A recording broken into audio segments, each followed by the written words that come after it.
Para hablar de la patología de vías biliares es importante saber la anatomía. Con respecto a la vesícula biliar, esta vesícula biliar se va a encontrar en la cara inferior del hígado, específicamente en el lóbulo cuadrado del hígado.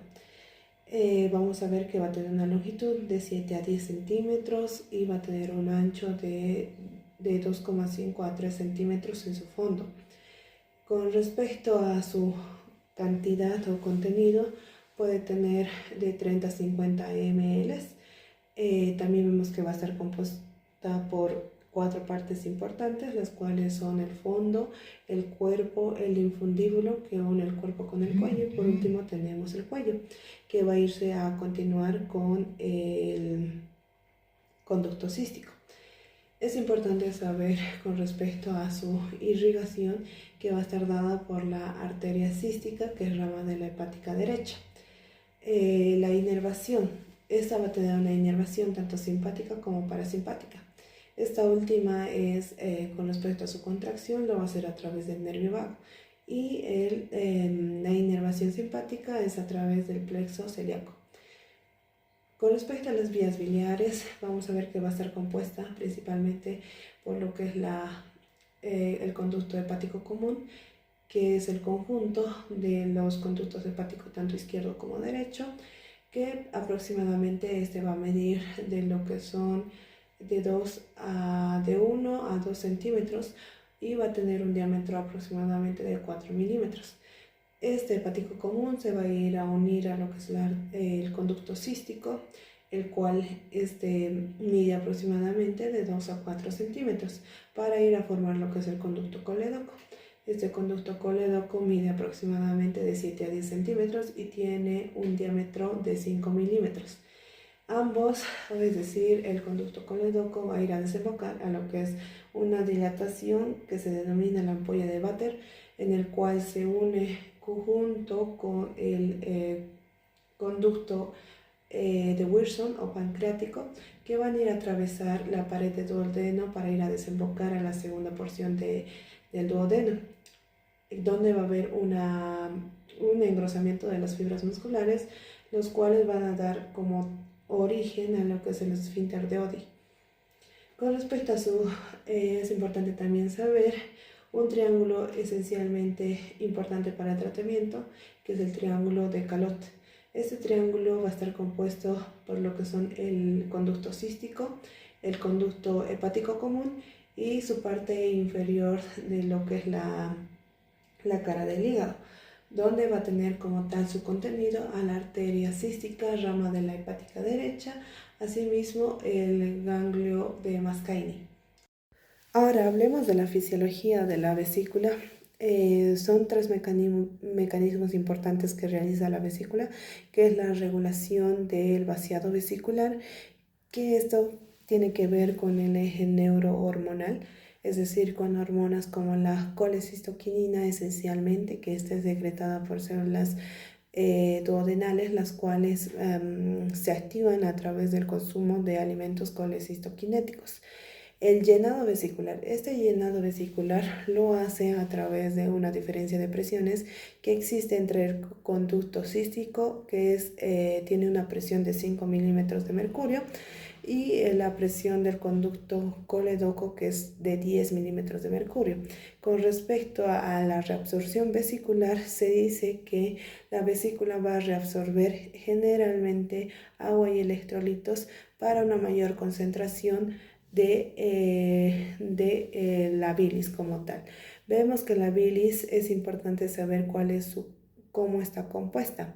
Lo está compuesta a través de ácidos biliares, de colesterol, de bilirrubina esencialmente conjugada y los fosfolípidos, aparte de agua y electrolitos.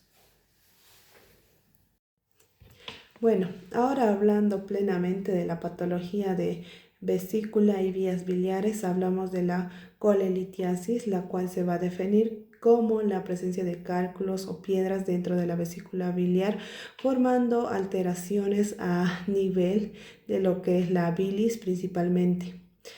Generalmente en la fisiopatología vemos que la bilis se va a componer esencialmente de colesterol, ácidos biliares y fosfolípidos. Cuando hay una sobresaturación de colesterol dentro de la bilis, va a hacer que se precipite y se van a formar cristales, los cuales, sumados con la hipomotilidad de la vesícula, se va a formar un proceso denominado una nucleación. También vemos que hay factores que van a predisponer la éstasis biliar o la hipomotilidad, lo que les había dicho, de la hipomotilidad vesicular que favorece a su crecimiento de estos cristales. Con respecto a la epidemiología, vamos a ver que es muy importante saber que esta patología es muy frecuente, primeramente en las mujeres, en las personas obesas, en las personas fértiles, es decir, que tienen múltiples embarazos, así como también personas mayores de 40 años. Esto generalmente por el estilo de vida y con respecto a la clínica, vamos a ver que esta colelitiasis en un 71-80% se va a presentar de forma asintomática, y si se presenta de forma asintomática, el síntoma principal que vamos a ver es el cólico biliar. Este tipo de cólico biliar es de tipo un dolor de tipo cólico, generalmente en el epigastrio o hipocondrio derecho. Es un dolor postprandial, es decir, que generalmente se presenta después de las comidas y generalmente tras comidas grasas. También se produce irritación, irradiación de lo que es la escápula o hombro derecho, y generalmente no se va a presentar lo que son fiebres ni leucocitosis, que son los signos inflamatorios sistémicos. Con respecto al diagnóstico, generalmente lo vamos a hacer a través de ecografía, una ecografía abdominal que generalmente tiene una alta sensibilidad de un 98%. A cálculos mayores a 2 centímetros, y no se va a requerir de otros estudios, ya que los estudios laboratoriales van a salir normales, por lo mismo de que no hay una leucocitosis, tampoco hay una PCR elevada. Con respecto a su tratamiento, vemos que la sintomática generalmente no va a requerir cirugía, a no ser que presente factores predisponentes como son la diabetes, una vesícula en porcelana, es decir, que estos cristales se vayan calcificando y den esa apariencia de vesícula en porcelana. Con respecto a la sintomática, vemos que el tratamiento es netamente quirúrgico, es decir, la colecistectomía es la mejor elección. Otra complicación que podemos ver es la colecistitis aguda, que se va a definir como una inflamación aguda de la vesícula secundaria a lo que es la obstrucción del conducto cístico. Con respecto a su fisiopatología, vamos a ver que primeramente, debido a la obstrucción del conducto cístico, va a haber una dilatación, lo cual va a producir isquemia, inflamación, lo cual va a producir una mayor predisposición a que se produzka una infección bacteriana secundaria por gérmenes bastante recurrentes, como son la E. coli, la Klebsiella, los Enterococcus también, y los anaerobios. Con respecto a esto, podemos ver que se puede producir un cuadro como la colangitis, que se caracteriza por una triada clásica, la cual es fiebre, dolor e ictericia. Con respecto a la presentación clínica, se va a presentar el dolor tipo cólico o cólico biliar, el cual se da en hipocondrio derecho y tiene aproximadamente una evolución mayor a 6 horas. Se presentan síntomas de infección o de inflamación sistémica, que son la fiebre, náuseas y vómitos. Es muy importante que al examen físico nosotros vamos a poder ver lo que es el signo de Murphy positivo, o que lo realiza a través de una maniobra en el cual vamos a ver que el paciente, al tratar de inspirar, se va a cortar por el dolor que presenta. También se puede presentar ictericia aproximadamente en los 10 a 15, en un 10 a 15%. No es algo característico ya que se presenta en otras enfermedades. Con respecto al diagnóstico, lo podemos hacer a través del laboratorio, ya que aquí se va a presentar los síntomas o signos de inflamación sistémica, que son la leucocitosis, una PCR alta, y también vemos que la bilirrubina está generalmente elevada. Otro método de diagnóstico es la ecografía, que vamos a tener aquí los criterios mayores y menores, que generalmente vamos a ver que los cálculos van a ser bastante grandes y los cálculos enclavados. Generalmente va a haber un engrosamiento de la pared mayor a 4 milímetros. También hay la presencia de un líquido perivesicular, y con respecto al Murphy ecográfico, este va a ser positivo ya que lo vamos a realizar a través del transductor y el paciente va a interrumpir la inspiración. También se puede utilizar lo que es la gammagrafía biliar, aunque esta no se utiliza ya actualmente. Con respecto a su gravedad, podemos diferenciar en diferentes grados, lo cual vamos a utilizar lo que son los criterios de Tokyo, los cuales nos dicen que el grado 1 es leve, que no hay una disfunción orgánica como tal. El grado 2 va a ser moderado, hay una leucocitosis mayor a 18.000, va a ser palpable y va a haber síntomas mayor a 72 horas de evolución. El grado 3 es grave, ya que hay una disfunción orgánica, hay una insuficiencia renal y también va a haber una insuficiencia respiratoria. Pero ¿cómo llegamos a esta clasificación?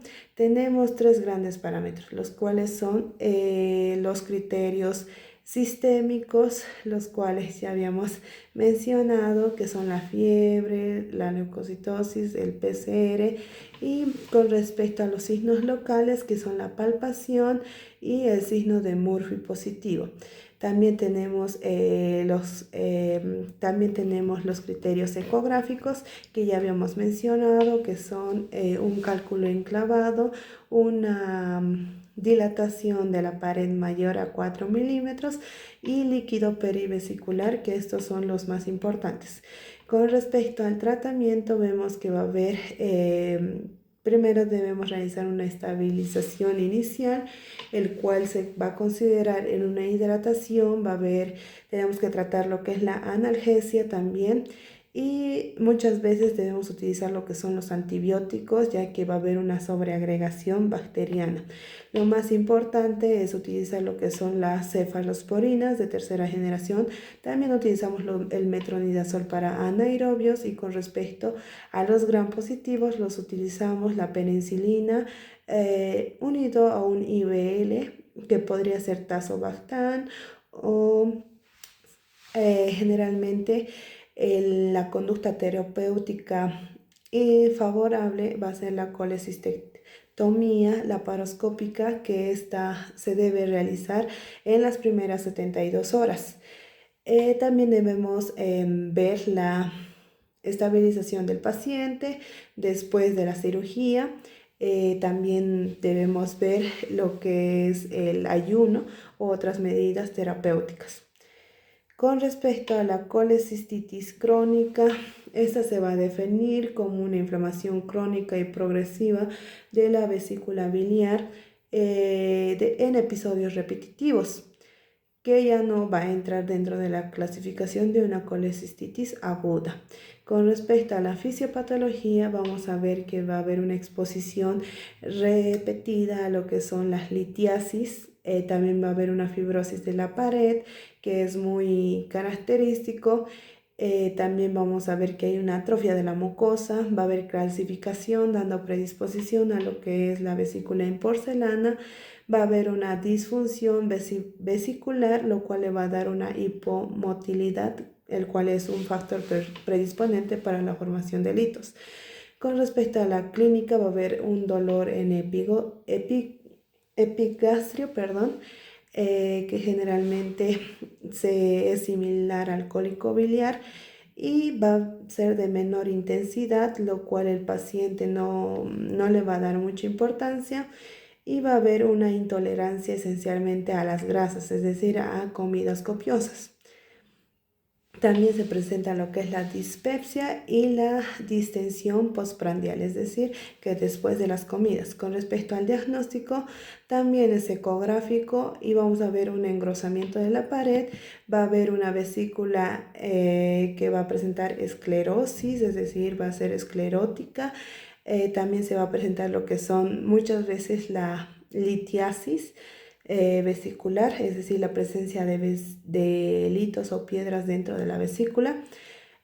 También vamos a ver que es esencial para diferenciar una aguda de una crónica en la ayuda de un estudio histopatológico en el cual vamos a ver una inflamación crónica, va a haber una fibrosis y también vamos a ver muchas veces edema. Con respecto al tratamiento, podemos ver que va a ser la colecistectomía, esta laparoscópica, que es la ideal para este tipo de casos, y generalmente cuando se trata de una vesícula en porcelana, ya que esta colecistitis crónica predispone a la presencia de una vesícula en porcelana, lo cual es generalmente predisponente para el desarrollo de un cáncer.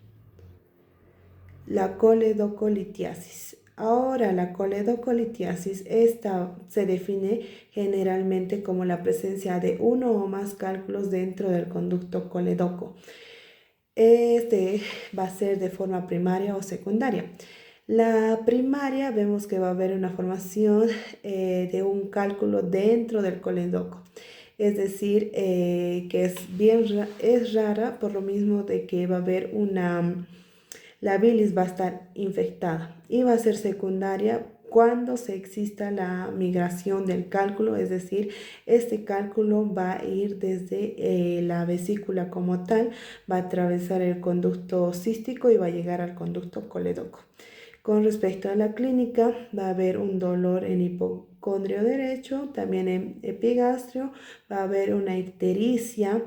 Vamos a ver que hay coluria, es decir, la orina oscura, la acolia, las heces son blanquecinas, va a haber náuseas, vómitos y puede presentarse una colangitis que es una complicación el cual va a tener una triada muy clásica, la cual ya les mencioné, la triada de Charcot, que es fiebre, ictericia y dolor. Con respecto a su diagnóstico va a ser laboratorial, por lo mismo de que presenta síntomas sistémicos que son la leucocitosis, la elevación de la bilirrubina directa. También vamos a ver que va a haber una alteración en las enzimas hepáticas, la TGO, la TGP, también la fosfatasa alcalina.